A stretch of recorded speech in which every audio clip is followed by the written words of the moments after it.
everyone, it's Neil here from 3D Tudor, back today with another complete scene build. And this time we're creating a stylized graveyard scene environment, which, as every scene we create, comes with its own complete download pack, so you can either create this scene yourself or any future scenes you might want to create in the future. This pack contains everything you see here, including the trees and of course the animated lamp. Everything is named and ready to go. Oh, and also there's an Unreal Engine 5 texture pack as well. So whether you want to use Blender or Unreal Engine, the choice is up to you. And of course you can use all of these models in the new Blender 3 Asset Manager. Links to the Gumroad are down below, and of course it's free to all of our Patreon members, along with over 250 hours of Blender courses. So be sure to check those out. And every Monday, right here on our YouTube channel, you'll find a tutorial covering some of the techniques in depth that you'll find in our complete scene builds. Yesterday was the geometry nodes and animated chain, and I'll put a link at the top right hand side now in case you missed it. This tutorial was taken from our stylized tower scene build that's coming out on Thursday, so be sure not to miss that one. As always, if you want to get your ideas featured in one of our scenes, then drop your comments down below, and we've had some amazing ideas so far, and at least 2 of them are in the works. Finally, all the techniques you see here in these scene builds are covered in our massive library of over 20 courses and 200,000 downloads, so be sure to check those out. But enough of all that, what you're here for is to see how we put this scene together. So let's get started on our stylized graveyard environment scene.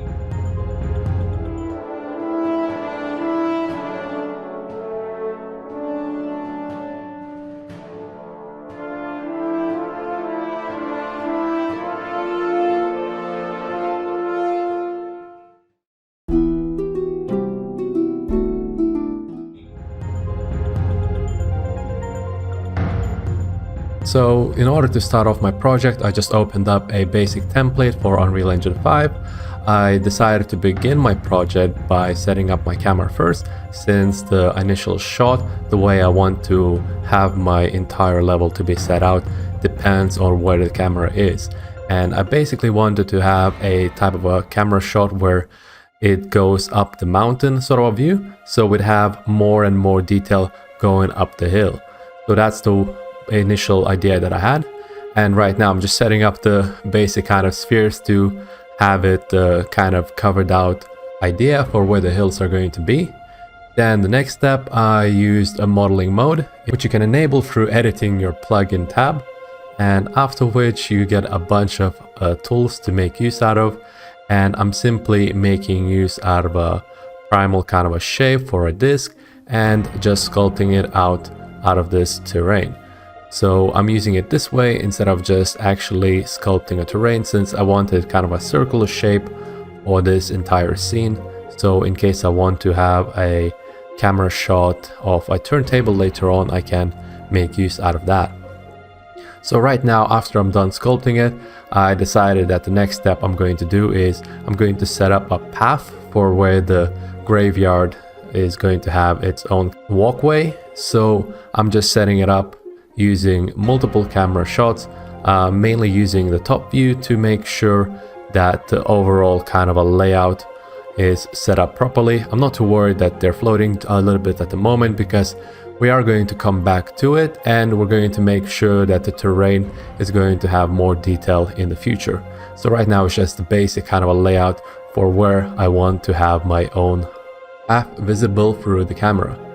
And then the next step, I decided to get some basic sort of graves laid out. I just wanted to get like a silhouette shape for the graves, just to make sure that I know what I'm doing and the way I want to have them set up later on.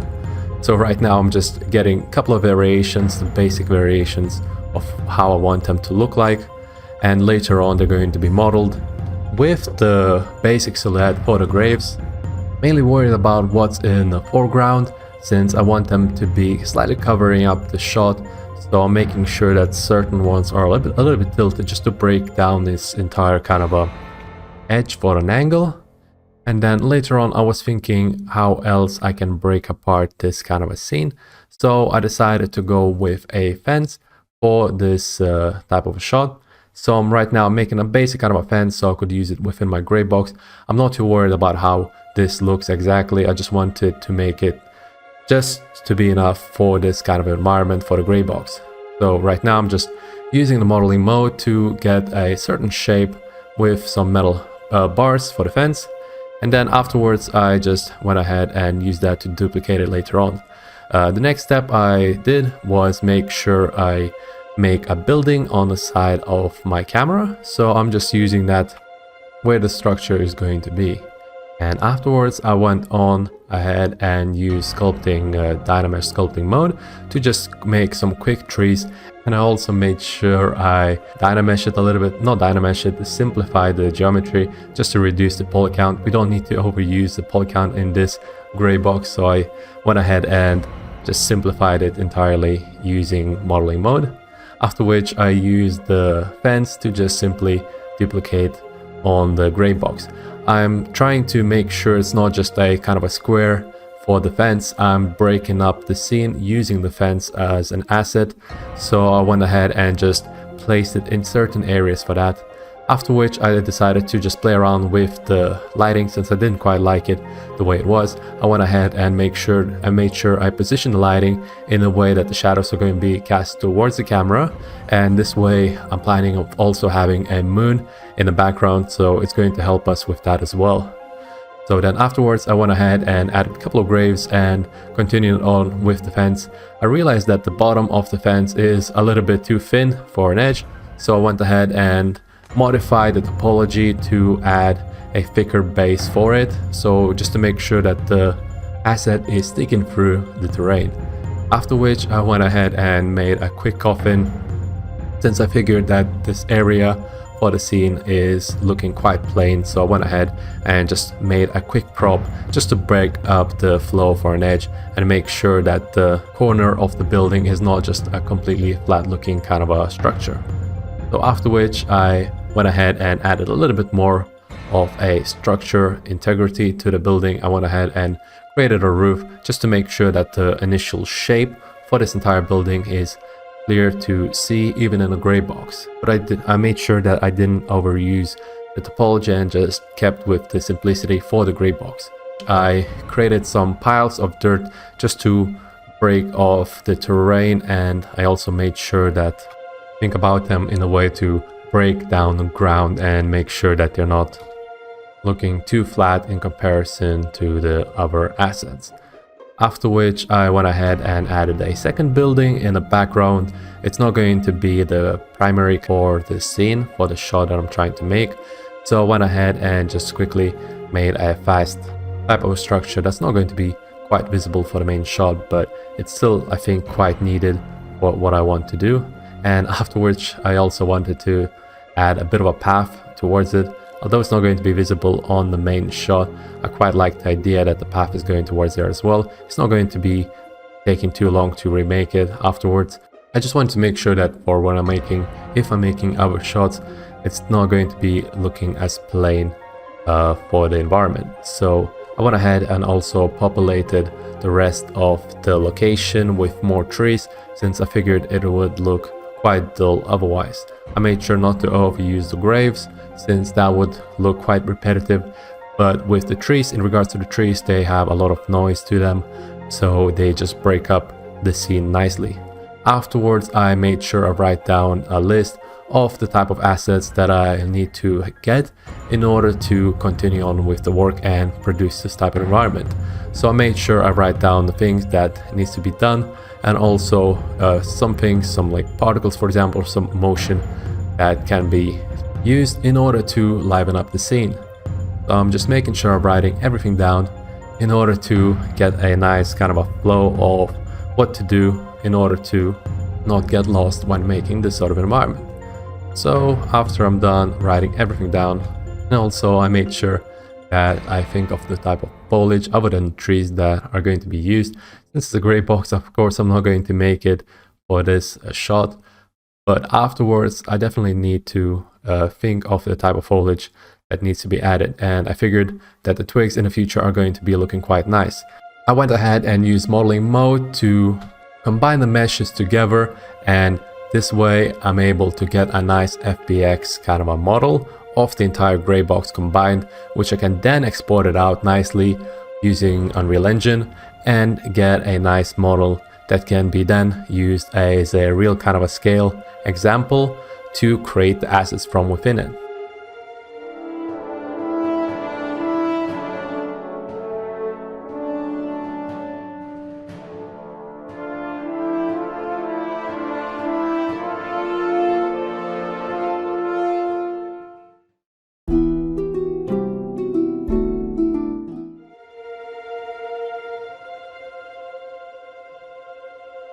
Hello everyone and welcome to the modeling section part, and in this one basically I brought in Luke's grey box that he'd actually created in Unreal Engine 5, and what I'm doing here is I'm just basically splitting up all of the parts into the sections that I'm going to actually need. So you can see I'm splitting in the smaller parts, then splitting in the bigger parts, even the mud and things like that.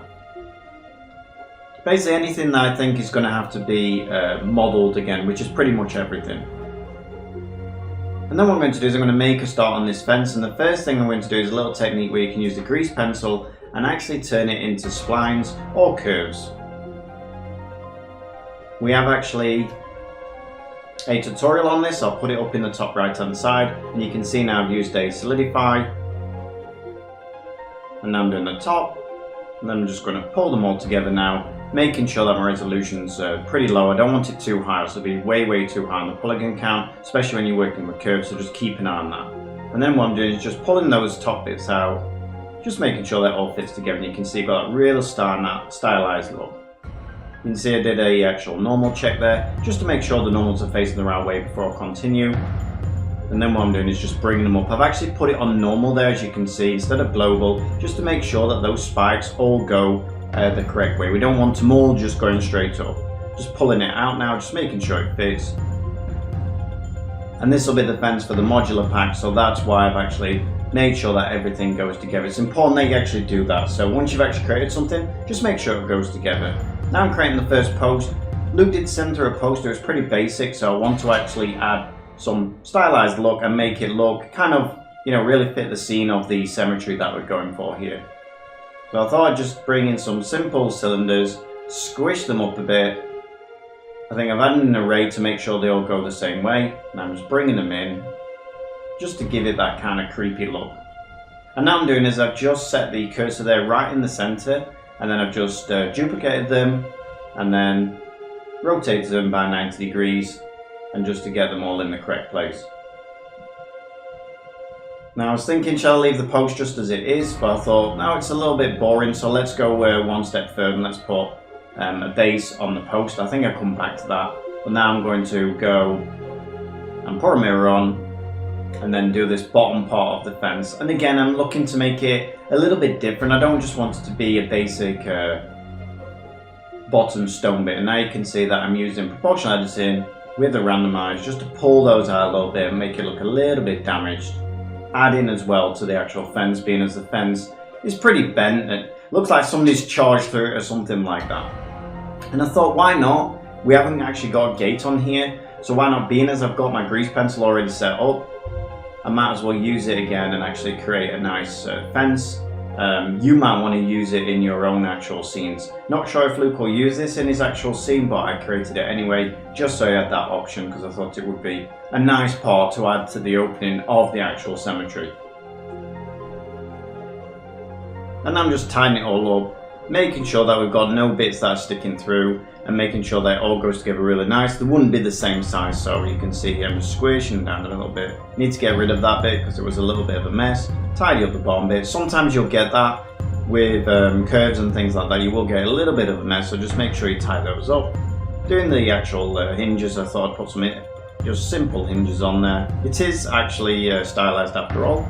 And now you can see I'm just moving that one a little bit, just so they don't look the same, they look a little bit different. So as you can see, what I'm doing here is just taking a grey box part and then basically changing it and creating the mesh we're actually going to use for the modular system, and then putting it to the side and moving on to the next. So now I'm starting with the gravestones, and then basically Want to make sure that they're all different. The important thing in the grey box, at least try and give some variation to what the actually is going to be, and that really helped me with my references as well, so I had a good idea of what actually I was going to create here. And we knew you always want like 3 or 4 variations or something, just to make sure that it looks different. Then we can put them out in different parts of the cemetery. You can see I'm just going to make that circle using solidify, just a simple cylinder. And now I'm going to move on to the next gravestone, and again I'm using Luke's reference that is actually put there, and all I'm doing is just trying to make it a lot more spooky kind of looking, a lot more stylized and things like that. But a really good grey box, you know, to start with, really does help the workflow a lot. And I think the other gravestones are much more simpler than the first one, and also we're going to make sure that our textures are really going to help do the job in Substance Painter, because we can put writing on there rather than actually sculpting it in or something like that. Not a lot of point in doing that really, so you can get a lot out of your textures when you're using normal maps with them. Alright, so I think this is the final gravestone. And you can see they all look very different, and more importantly they all actually fit the scene and look really nice. Now we're moving on to the mud, and he only gave 1 mud pile here, but he gave me some ideas, so I thought, why not make one that looks like, you know, somebody's buried there or something. We could have some open graves there and things like that, and really play on the actual storytelling. That's what we're trying to do here. I didn't know exactly how we're going to do this. I'm going to make 1 big, 1 small, and I knew if I got the rough actual sizing of them, and just take them into Zbrush, use Dynamesh, quick sculpt on them, and then just decimate them. And it's so easy to actually do that. You'll be so surprised with the results that you get, especially when you've got Solon and things like that. So there you go, it's decimated down. Bring them in, shade them off smooth, and then just cut away the bottom, because we're never going to need the bottom, they're stuck in the floor anyway. So I'm using a bisect tool there just to cut those away. And then I thought, well, I've done the gravestones like that, I might as well do these stepping stones exactly the same way. So I'm just creating some. To start with, I wasn't going to do that. You can see that I'm using proportional editing and randomize to try and pull them out a little bit. The problem you're going to have though is, as you can see, the mesh isn't correct anyway, the topology on it isn't correct. So what I decided to do again is Dynamesh, go over the top of them. But what I didn't realize is that they're kind of thin, these, so what it left me with was the bottoms of them weren't correct. They had a bit of lumps and things underneath them, as you'll see in a minute. So just make sure if you're doing that. There you go, you can see there. Probably would have better off using inflate tool brush instead of clay buildup. So you can see now I'm trying to fix them. First of all I thought, oh, I'll split them up, but then I thought, no, I'll just come in and inflate those bottoms, and then what I'll do is I'll move them down and actually cut them away instead. It's just going to be much easier and much faster. So made a bit of an error there. And there you go, you can see me cut them away, and now they're all nice and flat. Don't know why those ones turned out. I think it's from the inflate, but anyway, I went over them, and I knew like the soul would make them look good anyway, and then I bring them in. And now you can see again, I'm going to go underneath. I think I bisect them. Here I am starting the tree. So within Blender, you have the sapling tree generator, which is really good, by the way, just to create some really spooky trees. In the end, we didn't use these, and the reason is that Speed Tree is just so good at creating trees. It's actually just designed for creating trees. That's not to say Blender can't, but the thing is with Speed Tree, when you export them out, you have all the animations going out with them. So in the actual modular pack, you will find that there's some different trees in there. One is for Unreal and one is for Blender. The ones in Blender, they don't actually come in animated, but it's very simple job to add animations to trees anyway. You just basically bring in some turbulence and it'll make those actual branches move. Alright, so we're starting on the coffin now, and this is the old technique that I used to basically split up the wood and make it look a lot more stylized, a lot more wood-like with those breaks in between. You could probably get away with baking this out, so this will be the high poly, baking it out to a completely flat coffin, but generally I find it's not actually that many polygons, so this is normally the way I go with it. You can see now I'm just solidifying it up, just trying to get all to go in the right way. And you can see I've got a few problems there where it's not quite meeting properly, so I just go in and just bend them around, using the normal again just to make sure they're going on the correct path. And he wants to be a little bit rough and ready anyway, so I didn't mind doing this part. And then I'm just beveling it off now and making that bottom bit smaller, making it all fit in. You can see it's a little tiny bit out, so now I'm just pulling it out. Probably spent a little bit too long on this first coffin, but to be honest, once I got the hang of it, I knew that the others would be much easier to do. So now you can see there's a lot of overlapping on those.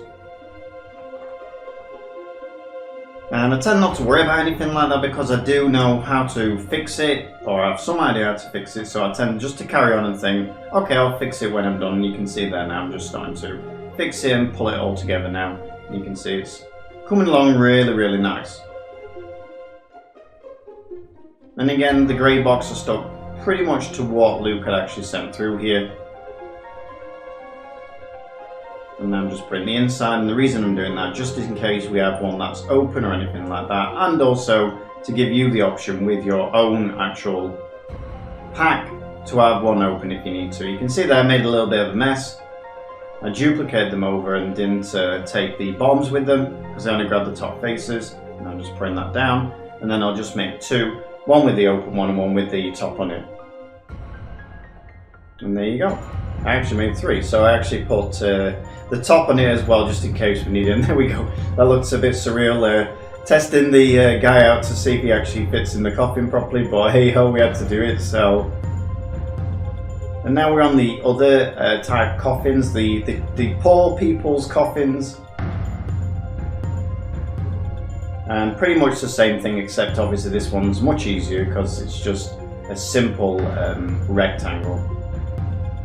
I didn't even think of actually pulling them out a little bit, making the wood a little bit warped or anything like these, because it probably wouldn't be like that. It's more like to be on the coffins, which, you know, have been kind of hammered in place a lot more.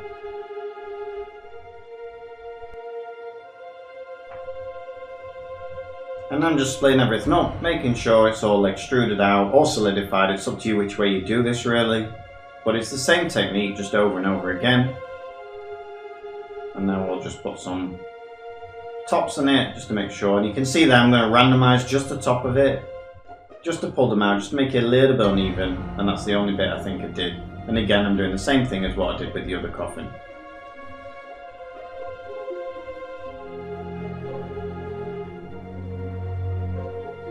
Okay, so now I thought, even though Luke doesn't have one in his grey box, it'd be really nice to actually put in a light in here and have some light sources, because it would really add to the mood of the actual scene. So the main point here was to get this actual lamp looking.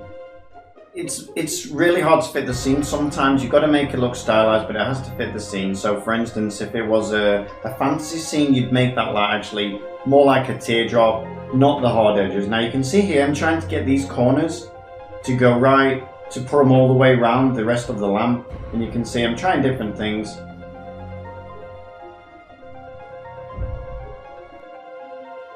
And there you go, make it back to a square, and then I actually brought in some edge loops and did it that way. And then I'm going to duplicate these, pull them out, solidify them, and there you go. Now I'm going to rotate them round once I've got this bit in, like so.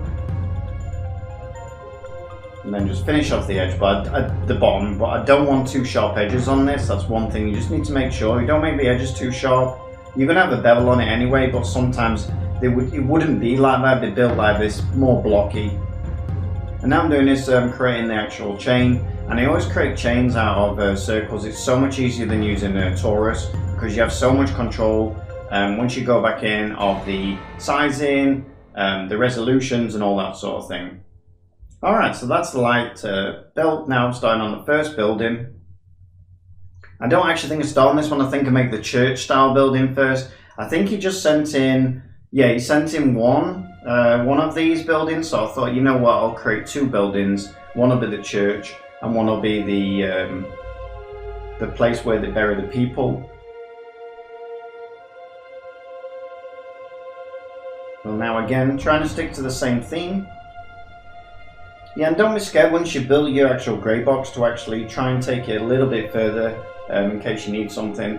More is probably better when it comes to modular packs, because at least then you have some options. You can see there the top of there is not working properly, so what I'm going to do is I'm just merging them. That can happen sometimes when you're using Solidify, so just be aware of that. You can see there I'm using the bevel technique, where you basically create your own custom bevels. As long as you turn it up to a few bevels, you can basically get any sort of style you want, but it's really good for actually arches and things like that. Again, I'm bending these out just to make it look a little bit more random. I know this is going to be the main door, so I have spent a little bit of extra time on something like that. And now I'm doing the top of the church, and what I want to be able to do is, while I'm doing this, is so that if I want to make this church, let's say, 4 times longer than what it is, then I will have that option, because I'm giving myself that top there, which is actually going to hide the actual roof. So the roof now making a star, and I knew what I was going to do with this.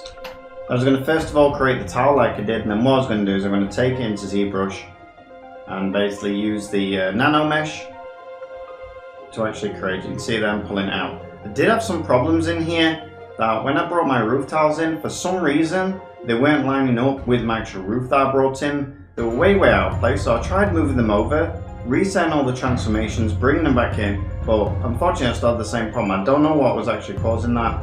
It's unusual, it doesn't normally happen, but it did on this occasion. So now you can see I'm having to use the offset a lot to actually get them into place. But once I've got them into place, it was relatively easy. The one thing you just have to be careful of, it's just very, very small amounts. You can see that I'm moving the height and length, getting that right first, and then I come over and I change the variation. So this is the randomness of the variations, and that's exactly what I'm looking for. This is the main reason I bring it into Zbrush, because then I can bring it straight in and you can see just how uneven they are now with a little, well, it's basically a few clicks of the mouse. Alright, so now I've got my actual roof. I'm just going to test it out now, see how big it is, make sure it's fitting. You can see it's a little bit too big, so I'm going to make it a little bit smaller, and I need another row of tiles. You can also see I picked the third row down and dropped that at the bottom, rather than picking the bottom one and bringing that down, because it'll make it look too much the same. And now I'm just using a simple deform just to bend that roof. I know I've already got enough polygons to bend it anyway, and now I'm creating the wall. And I'm thinking I might as well cut this wall in half, because I can just spin the wall around once it's textured, so it'll give me a different view. And now I'm just creating the posts, and I'm creating a few posts just to make sure, again, that with the modular pack we have a lot of options of what we want to build. And now you can see I'm actually going to create the actual window. With the actual window, I wasn't sure if we're going to go for stained glass or some light or something like that. In the end, we went for actual light source, and it does look really, really cool. So you can see there again, I'm using that same technique of that beveling. And now what I'm going to do is going to give the options of a few posts, so that if we do make this church much longer, we've got a few options then of putting in these posts and making it look very, very different. Some nice variations with just, 4 parts or something like that is what we're looking for. So you can see that's the first one, and then I thought, okay, I'll make another one because I've already got the base mesh anyway. And then I'm going to make the back. So I know the back, I don't want a door in it, I just want it to be pretty much straight. I'm going to make the top of the roof again, like so. It's going to be a little bit different to the other one, so that's why I made it that way. And then I just want to fill this now where I actually put that boolean in. And there you go. So I basically decimated it. And now I'm just going to create a round window, because I thought, we can use this round window in a lot of the sides of it and things like that, so we might as well create a different variation on the windows. That gives us 2 then. And again, we can create a really, really nice scene from very, very simple few parts. So now I thought, well, we also could do with a spade, just a little tiny asset that's gonna, tell a story. Could be grave diggers or something like that.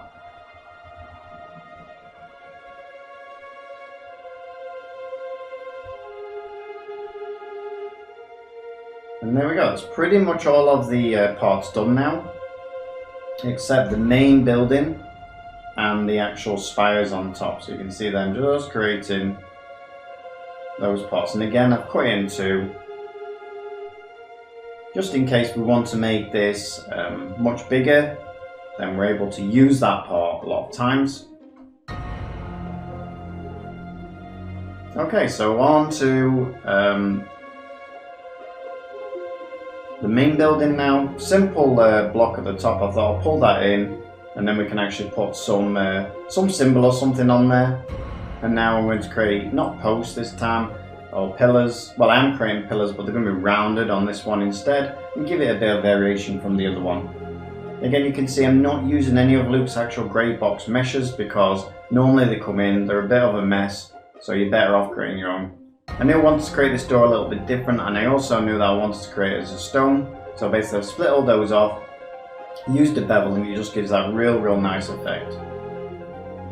Now I'm creating the main door. I want it to be a little bit different from the other one, and I also want to make sure that I split these off, have it open a little bit just again to tell that story. So I'm going to grab it there, open it at that edge, and then put a back on it so we can have some light, or you know, maybe a hand coming out of there or something. Alright, so we've got a roof, we've got a door, we've got our walls, we've pretty much got everything, so now I'm just lining everything up. Basically what I'm thinking about here when I'm lining everything up is the UV maps, which ones are going to go on the same UV map. So now you can see that I'm just putting everything together where I want the same UV maps, basically what parts are the same, how much UV space have we got, and things like that. And there you go, split them all up. And I know they're big parts, so I want those probably on one UV map. And now you can see what I'm doing now is I'm going through, adding sharps, shading smooth. I'm using auto smooth, as you can see, and adding sharps where they're needed, just to make sure that they're not too soft looking. And these are kind of the final things I will go through once I've actually built everything. And with this, we're actually going to be using Blender's automatic unwrap. And the only reason we're doing that is because we send it through to Substance Painter. And if you send it through to Substance Painter, you can use something called triplanar projection, which means that you don't need to worry about seams and things like that. It'll basically project that texture on there rather than trying to just use a UV space. I also thought as well that I'm better off actually grabbing these and deleting all the backs of them. We don't really need those, so just trying to cut down the UV space. Not because I'm worried about how many polygons I'm taking through to Unreal Engine, but because of the fact that more UVs or more parts mean less UV space, which means that the textures are not going to be as sharp and things like that. So that's why I'm actually doing that. The trees I tried to unwrap in one go, and I thought, yeah, this is going to be a bit crazy because of the fact that they're so small that we're not really going to be able to see anything. So then I went and actually did them separate. And as I said, we don't use those. The trees actually in the pack now are much nicer. You can see here again, I'm going around making sure everything has nice edges, nice and sharp and things like that. And if you're using textures where you're bringing them in to Blender, you must make sure that you're actually marking seams properly, because this automatic unwrapping Blender, it won't do a good job for those. So only if you send them out to Substance Painter should you really do this.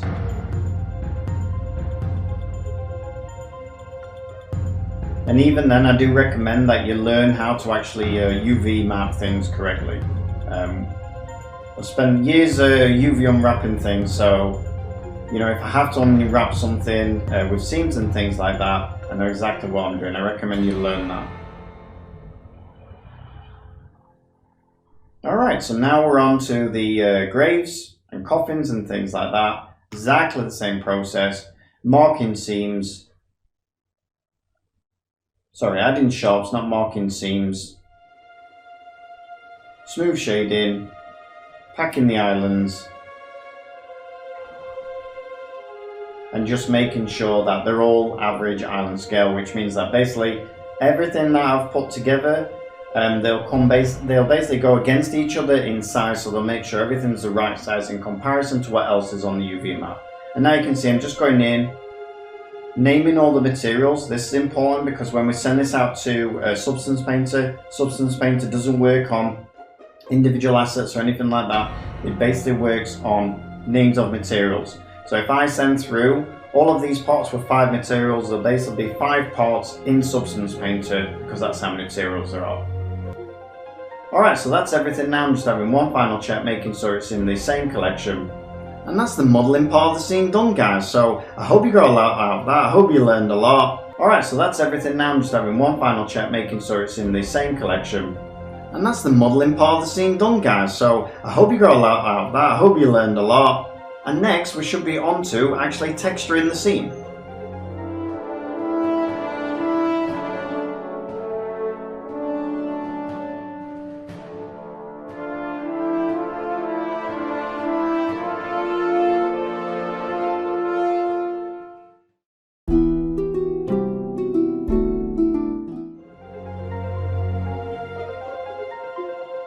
Once I've gotten all the assets required for the scene, I made sure I opened them up in a blend file and just made sure that all the geometry that I want is set up properly and in a way that's going to help me out within the environment. So right now I'm just going over and just checking over them and making sure that all of them are sorted out properly, and there aren't any normals flipped over or any type of UV issues that I'm getting. I found a couple of issues, just a little bit, but they were quick fix. So I went ahead and went back to the Blender file and fixed them. I also deleted the trees since I figured I'm gonna make them in the speed tree later on. It is way easier to get variations out of them, and it's also easy to kind of blend in the UV coordinates to get nice textures for the bark, as well as have some nice motion later on. But anyway, moving on, we are now setting up all the assets in the right kind of way, and I'm also making sure that the materials are set out properly in a way that's going to help me personally within the workflow for texturing, as well as setting it up within Unreal Engine space. So right now I'm just making sure that all of the assets are set out properly in the way that I want them to be. I'm making sure that the emissive maps, for where I want to use the emissive maps, are also going to be within a certain material space. So after all is done, I went ahead and checked in every asset I had for my Substance Painter. So afterwards I started off my texturing process for the rocks. I realized that I haven't baked out my texture maps properly, like normals, ambient occlusion, curvature maps. I needed them in order to create those kind of stylized materials. So I started off the pebble texturing process for the ones that I'm going to use for the road, and I went ahead and used the base material for the concrete since it gives a nice variation for the color, as well as some quick detail for like bumps out of normal maps, as well as some roughness values that are going to be nicely laid out. Then afterwards I went ahead and used some curvature map generators in order to go ahead and highlight some of the edges, those details for those kind of objects, since it's going to make a really nice kind of a touch and highlight the entire shape of an object. Afterwards I decided to go ahead and texture the piles for the dirt. Dirt wasn't looking pretty nice at the beginning as a foundation. I went ahead and firstly started off with the height map kind of adjustments just to get a nice bump maps. Then I decided to add additional detail to this kind of a pile of dirt using crease masking, and just instead of using a cloth, I went ahead and just added some kind of a slashes onto the dirt using that kind of a mask. So it adds a nice kind of a touch, as well as I blended in with kind of a curvature mask as well, just to get that additional kind of a detail. Then afterwards I figured there's not enough kind of a high detail for these kind of piles, so I went ahead and added some pebbles to add some further detail to this kind of looks, just to make sure it also has kind of a gravel texture, just to make it more kind of a gritty look towards this kind of a grave scene.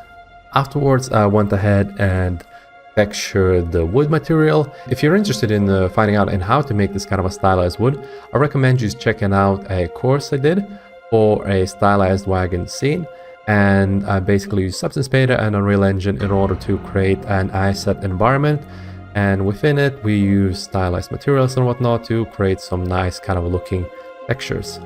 So afterwards I went ahead and textured some concrete looking tombstones. I made sure I don't overcomplicate them. I just want to highlight the shape using the curvature mask. And I experimented a little bit with the vine foliage kind of a thing that you can use within Substance Painter, but I decided to go against it since it didn't have that kind of a simplified looking aesthetics that I was going for. Afterwards, I wanted to add a little bit more detail on the bottom of the graves, so I went ahead and used gradient masking in order to get this kind of a dirt moss kind of a look to it, just to highlight its base.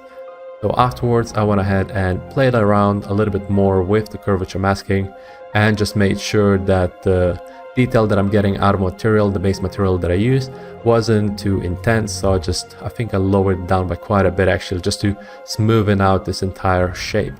So we're getting a nice kind of a smoothened material. Texture is kind of looking kind of more withered instead of just bumpy and noisy. And afterwards, I went ahead and added some dirt, as well as adding some additional kind of aesthetics using text and just adding a quick kind of a writing on the tombstones just to liven up. I didn't want to overuse the tombstones, and I know that I'm going to be duplicating them quite a bit, so I went ahead and made sure that the text is going to be only kind of a basic, so it wouldn't look too obvious when they're duplicated. So I didn't go with kind of custom text for like names or anything of the sort. Afterwards, I went ahead and continued off the texturing process. I went ahead and textured the pillars, the door, using the same textures that we already created. So the stylized wood as well as a stylized concrete that I used for the tombstones. I went ahead and also added a metal, although this kind of metal is not too good of a looking at the moment. I think I went ahead and changed it later on. So right now I'm just making sure that all the coloring is looking quite nice. I also added some color variation like for the chains as well as the fence ends, just to make sure that there's a little bit more of a variation within an asset. And afterwards I also did something similar for the concrete as well. I added a little bit more detail to the middle section of the concrete just to get that kind of a more varied kind of look. So once I was done with these assets, I moved onto the larger assets, onto the larger pieces, and I went ahead and started off texturing the roof as well as the walls. So just like I did previously, I wanted to make use out of the similar materials that I used, so just to keep the consistent kind of a look throughout our assets, throughout the scene, throughout the entire environment. And I wanted to also add a different kind of a look though for the roofs. So I went ahead and made a different kind of a material with certain bits of cracks just to kind of break off this entire shape instead of just using the same kind of concrete that we had previously. So this way we're having a much more varied kind of a look. And afterwards we moved on to texturing the final pieces. So that's going to be a roof as well as certain doors and windows. For the roof, we had a bit of a trouble for getting the grain going the same way. So what I did was I duplicated this kind of a texture, and I basically created two variations, one for going 90 degrees to the side, so that the grain would go horizontally, and then the other one would go vertically. This way I was also able to mask them out individually and that ones apart for where they go sideways. It's only happening because we were using automatic unwrap, which is a fast way, and it was also a quick way to fix it, so I wasn't worried about it too much. Afterwards we moved on with setting up our lanterns. I made sure to make use out of the emissive texture map. This I made sure to make use out of it only on the end bits for the final texturing process, since we're adding an additional channel onto our texturing process, and if you add it beforehand, it'll be basically creating multiple emissive maps onto all the texture maps. So it's sometimes, especially when you're using the basic materials, sometimes it gets a bit more complicated, and some of them aren't completely black emissive. And then I went ahead and textured the windows as well. I made sure I paint out a certain detail for these kind of emissive texture maps, just to break off the edges and get the corners kind of darkened up a little bit, just to kind of make it a little bit more gritty looking. We're getting a unique kind of a look to each asset piece for where there is an emissive map. So afterwards I went ahead and changed the metal kind of a look to the fences. I went ahead and changed the material entirely, and I figured I'm gonna add additional detail to the walls, to the textures of the roofs and such. So I went ahead and used some stamps to just go ahead and lay out with the kind of a roof that we're getting and the detail that we're getting out of it. I went ahead and found myself like cross-looking shape, and I went ahead and used that to get me a bit of a extra detail out of those kind of assets. I made sure to not overdo it, but I wanted to break off that kind of a symbol. So I also made sure to use a bit of a grunge map to just break off that kind of a stamp, just to make it a little bit more aged. So afterwards, once I was done, I went ahead and exported out this texture map. I made sure that they're packed, and I'm only using 2048 resolution, not a 4K, since the shots for the assets are going to be in a dark environment, as well as they're going to be quite from a distance, so it's not going to be as visible. So I left it as is, just to make sure to save up some space for the environment and just to get a better performance out of the entire shot.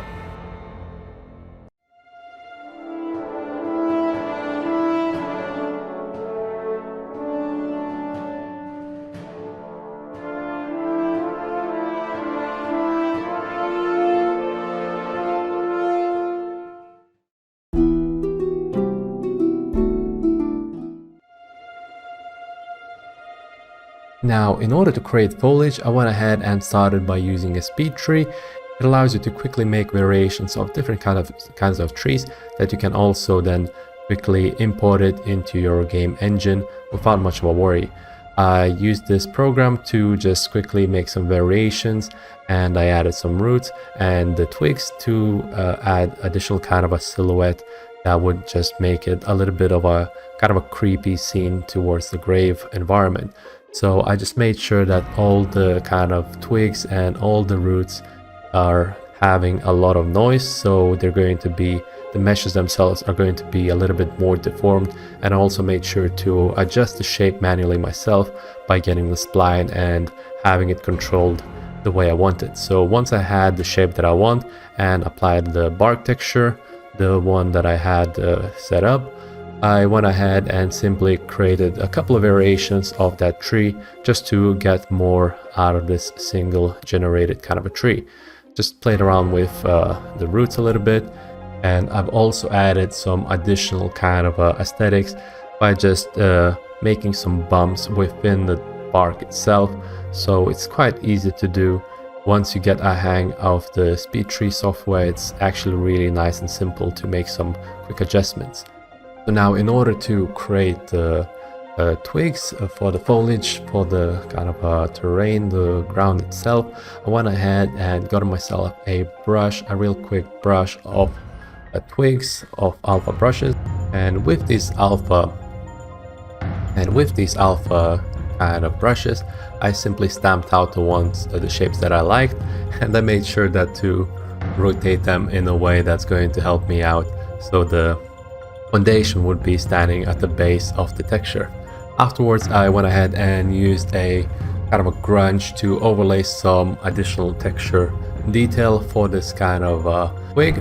And then I went ahead and decided to use an atlas for this kind of foliage. So I just created 4 variations and simply overlaid them onto one texture map. So by doing that, I can just get a quick kind of variations from within one material, so that's going to be quite nice. And then after I have done it by setting it up, I went ahead and I wanted to add a little bit more of a depth to those twigs. So what I did was I just simply highlighted them, I shrunk down the selection, spread them out a little bit, and added some black overlay just to get those edges darkened up a little bit so they wouldn't look completely plain as twigs. Even though the twigs are going to be kind of small and more of a kind of a background aesthetic, they're not going to be quite as visible. Also, I'm adding a bit of a fog onto the scene. So again, this is going to be quite a low effort kind of a texture map, but it's going to look quite nice, I reckon, for the stylized theme that we're going for. So after I was done with it, I went ahead and used an alchemist. So I just opened that up and made use out of it to generate PBR texture map, so roughness values as well as ambient occlusion and whatnot would be easily generated. And I also made sure to add an additional overlay using that software to just get some bit of a overlay for the roughness values, just to get more variation out of this kind of foliage. So after it was done, I had the normal map that I liked and the ambient occlusion intensity that I liked. I also adjusted some values just to make sure that I'm getting the right kind of results that I want. And after it was done, I just exported them out and I was ready to move on to the Unreal Engine 5 stage.